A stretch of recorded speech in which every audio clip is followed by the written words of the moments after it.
Good morning, children. We are now in the third part of the same chapter, D and F block elements.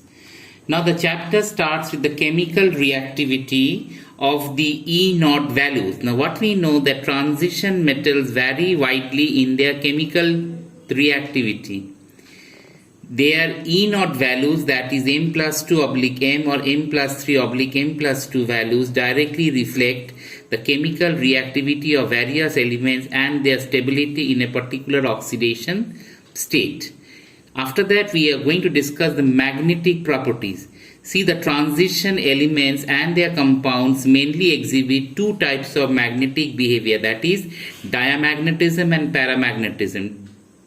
Diamagnetic substances are weakly repelled by the magnetic field, while paramagnetic substances are weakly attracted by the magnetic field. Any species having unpaired electrons exhibit paramagnetism, while if all the electrons are paired, the species is diamagnetic. That is, the paramagnetism of any species is expressed in terms of magnetic moment mu, which is given by this formula mu equals to over root n plus 2 Bohr magneton. Okay, this is the equation. Based on this equation, we will calculate the magnetic moment, where n is the number of unpaired electrons. So by writing the electronic configuration, we know the number of unpaired electrons, and Bohr magneton represents the Bm represents the Bohr magneton, that is the unit by which magnetic moment is been expressed. So ultimately, the magnetic behavior, by this we can easily calculate the magnetic behavior by this equation.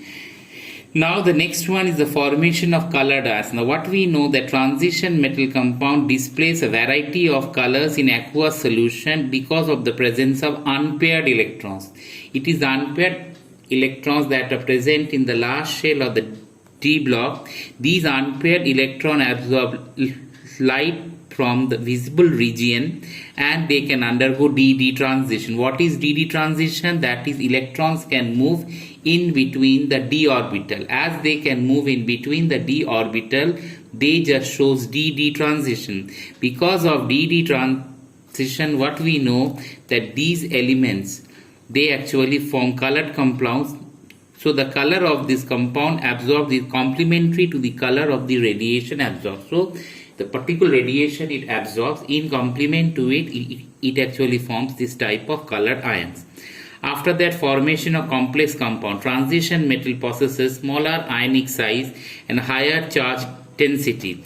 These elements also have vacant d orbitals, due to which these can accept electron pairs from their ions or groups called ligands to form the complex compound. So we know the transition elements, the transition metal, they form generally the central metal ion of this type of complex compounds. After that, we will discuss the catalytic properties. Now, transition metal acts as catalyst due to their ability to show variable oxidation state. Because they show variable oxidation state, they behave as excellent catalyst. This can form unstable intermediates and carry out the reaction with alternate pathway with the lower activation energy.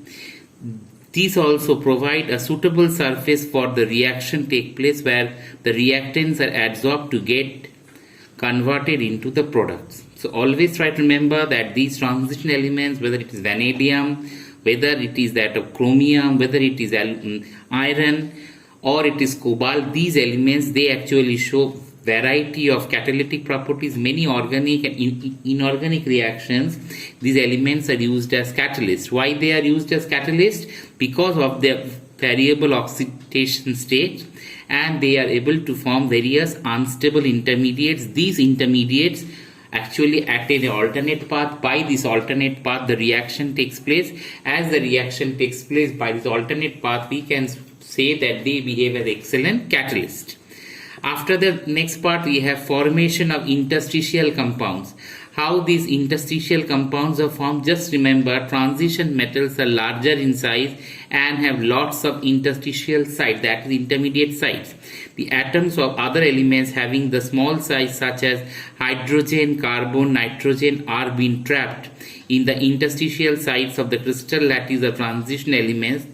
resulting in the formation of compounds called as interstitial compounds. So these elements, they form interstitial compounds. As they form interstitial compounds, they are able to form various different types of compounds because of their large size. These interstitial compounds have high melting point, and because of the formation of high melting point, these elements, they can behave as interstitial compound. They are hard and are chemically inert and retain the metallic conductivity. Obviously, for interstitial compound formation, they should be hard, they should retain the metallic conductivity, and they should also be chemically inert. So all these factors favors the formation of interstitial compounds. After that, the next important point about these transition metals, we know that they are used as excellent alloys. Alloys means alloy is a mixture of two or more metals and non-metals, and always we know that alloys are far better than that of the pure metal. So we know that transition metals readily form alloys because of their similar radii. The atoms of one metal are distributed randomly among the atoms of other elements to form homogeneous solid solution called alloys. The alloys so formed are hard and have often very high melting point. They are hard, as a result they can form very high melting points. So alloys are much better. You know, alloys like bronze, alloys like brass, alloys like stainless steel, alloys like invar, alloys like gunmetal. These are all alloys, and transition metals, they form a variety of alloys. Okay. Now the next property that we would be discussing is some of the important compounds of transition elements. Now these transition elements or transition metals, as they are referred to, reacts with nonmetals such as oxygen, nitrogen, phosphorus, halogen, sulfur and carbon to form a number of binary compounds. Some of these compounds, they possess immense industrial importance. They actually possess immense industrial importance. Now the first compound we are going to discuss over here, are the oxide formation. See, in the oxide formation, what we have noted down till now, that they actually form these types of oxides and oxyanions of metals. Now the elements of the first transition series, they form a variety of oxides of different oxidation states having the general formula either MO, M2O3, M3O6 or MO2 or MO3. So just see the variety of oxides it forms. Either it forms MO, where oxidation state of metal is 2. It forms M2O3, oxidation state is 3. M3O6, MO2, MO3. Because we had discussed in the earlier classes that many of these transition metals, they show variety of oxidation state. Depending on the variety of oxidation state, what we can encounter, that these elements, they actually form variety of oxide. See, now we are going to discuss the oxides of the first row of transition metals. The oxide of the first row we have that is scandium, titanium, vanadium, chromium, manganese, ferrum, cobalt, nickel, copper and zinc. And the various oxides we encounter is that scandium forms Sc2O3. Then we have titanium, TiO, Ti2O3, TiO2. Vanadium forms VO, V2O3, VO2, V2O5. Okay. These are the different oxides of vanadium. Chromium shows a variety of oxides: CrO, Cr2O3, CrO2 and CrO3. Manganese, manganese shows the largest range of oxide formation, that is MnO, Mn2O3, Mn3O4, MnO2 and Mn2O7. Iron shows FeO, Fe2O3, Fe3O4. Cobalt shows only one oxide, that is cobalt oxide, COO. Nickel shows NiO. Copper shows Cu2O and CuO, and zinc shows ZnO.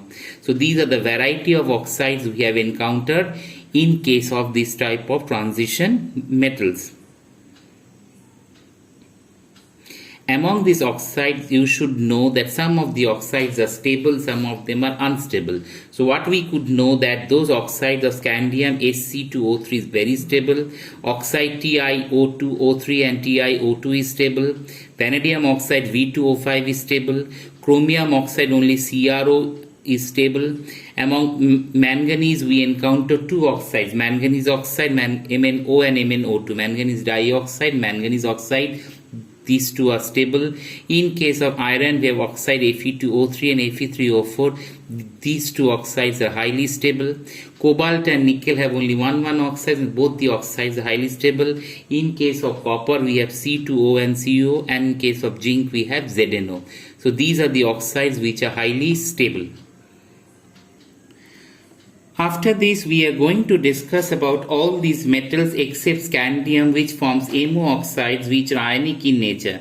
The higher oxidation number of the metal in this oxide coincides with the group number. Okay, they coincide with the group number and is attained in case of metals from scandium to magnesium. So you can see from scandium to magnesium, this has been maintained, that is from scandium Sc2O3 to manganese Mn2O7. Beyond group 7, no higher oxide except Fe2O3 are known. See, ferric oxide is known beyond group 7. Beside this, the oxides of the oxocation stabilize, and we have VO2 plus ion, and in case of 4 oxidation VO2 plus. In titanium we have TiO2 plus.